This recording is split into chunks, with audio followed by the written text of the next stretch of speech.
కేంద్రం no detention విధానాన్ని పరిశీలించనున్న తెలంగాణ అనేటువంటి అంశం మనకు కనిపిస్తూ ఉంది.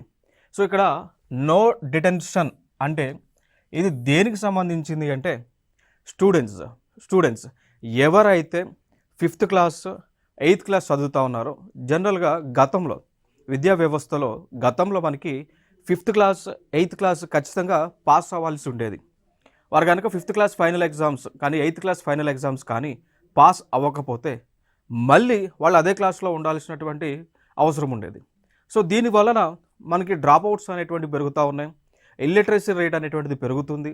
సో ఫర్దర్ స్టడీస్కి 10th క్లాస్కి వచ్చే వరకు స్టూడెంట్స్ యొక్క ఎన్రోల్మెంట్ రేట్ అనేటువంటిది తగ్గుతున్నటువంటి సందర్భాన కేంద్ర ప్రభుత్వం ఒక ఆలోచన చేసి ఈ యొక్క విద్యా హక్కు చట్టంలో కొన్ని సవరణలను చేసి ఏం చేస్తూ ఉన్నారు అంటే, సో 5th క్లాస్లో అదేవిధంగా 8th క్లాస్లో కూడా ఈ యొక్క బోర్డ్ ఎగ్జామ్స్ అనేటువంటివి లేకుండా రద్దు చేశారు.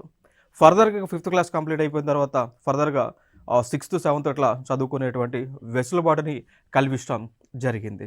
ఓకేనా. సో ఇదే నో డిటెన్షన్ విధానాన్ని మన కేంద్ర ప్రభుత్వం అమల్లోకి తీసుకురావటం జరిగింది.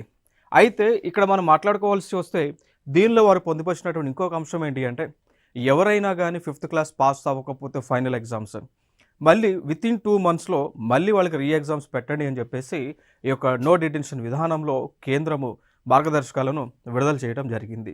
ఓకే. సో ఈవెన్ అదేవిధంగా 8th క్లాస్ సంబంధించి కూడా. ఓకే. సో ఇదొక అంశంగా మనం మాట్లాడుకోవచ్చు.